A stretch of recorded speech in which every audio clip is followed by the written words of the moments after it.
for football practice one day. And this was kind of a really cool day because there was an electricity going through the locker room, a buzz. Everybody was really excited because there was a college coach on campus. Now in Bangs, Texas, this was big news because we were a country school. We were very small. We weren't actually very good at all. So to have a college coach come to watch a practice, to talk to your players, to potentially recruit some of your players, was a big deal in the Bangs, Texas. So we go out to practice, and I go out there, and we're looking, and I see the coach across the way. And I can tell immediately who he was because he had his insignia emblazoned upon his jacket. It was Vance Gibson, the head football coach of Howard Payne University. Now, Howard Payne had been in the news quite a bit recently because under Vance Gibson, they had been very successful. As a matter of fact, the best years that they'd ever had, and just the year before, they sent a player to the NFL. Now, growing up only 10 miles away from this school with an NFL player was really cool. So to have this coach here to watch us was exciting. Now, being the person who I am, naturally gregarious, person who likes to go out and just talk to people, I said, I'm going to go make an impact. I'm going to go make an impression. I'm going to go talk to him. So I go up to him in the middle of practice, I walk up to Coach and I say, Coach Gibson, my name is Derek Levinsay, and I want to play for you someday. Now Coach Gibson turns, looks at me. He looks me up, he looks me down.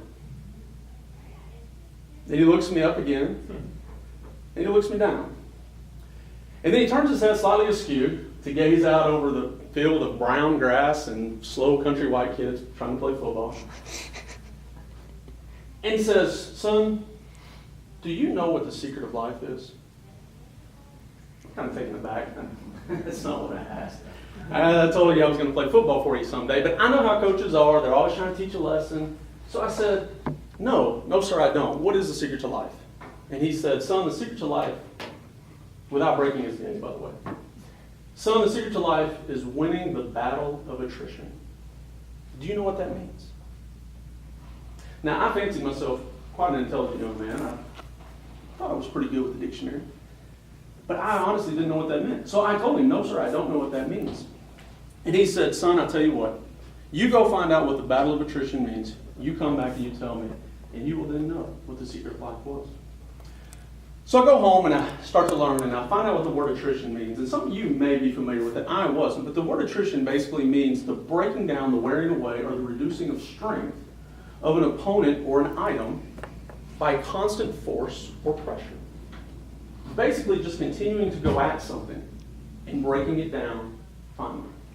What he was trying to tell me was this, that in life, the game or the race is not always won by the smartest or the swiftest or the bravest or the strongest. It sometimes is just a man who just refuses to quit. I internalized this throughout the rest of my life. I really took this to heart and started to think in my life, you know what? Maybe I didn't impress him being the starting quarterback of the JV team. 5'6", 130 pounds, but with real grit. But maybe he saw something in me that allowed him to know that, you know what, son, you have a chance to be successful. And so I always took that lesson to say, you know what, I'm never going to give up. In athletics, we see this all the time. All professional athletes, all successful people have gone through a time where, you know what, they gave just one more. They gave just one more try. They gave one more day. They decided, you know what, I'm going to pick up the phone one more time. You see, in my industry, I put up 10 soldiers on my desk. 10 soldiers. And every time I get rejected or the phone gets hung up on me, I knock a soldier down. And I promise you I'm not going to go through my day until 10 of those soldiers get knocked down. Then I'm going to make one more phone call. And because of that failure to quit, has allowed me to be more and more successful as I push forward. Think about the times in your life when you may have failed. Think about the times in your life where you may have not succeeded or not reached your goal. I bet it wasn't because you weren't smart enough. I bet it wasn't because you weren't a good person. It was probably because you quit right before the end. Now, to end the story, I'll tell you, I never saw Coach Gibson again. He never came back to the school. We've never spoken since then. But what was so funny is that one day out in the middle of a football field in Bangs, Texas, he imparted upon me some wisdom that has stuck with me for the rest of my life.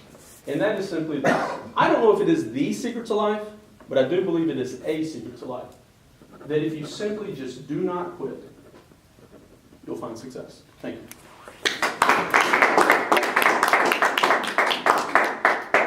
Thank you.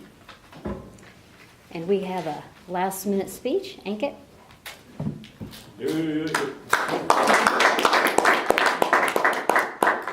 Time for his? Is yours 4 to 6? Oh, 5 to 4 to 7? 6. 4 to 4 to 6. 6, right. Okay.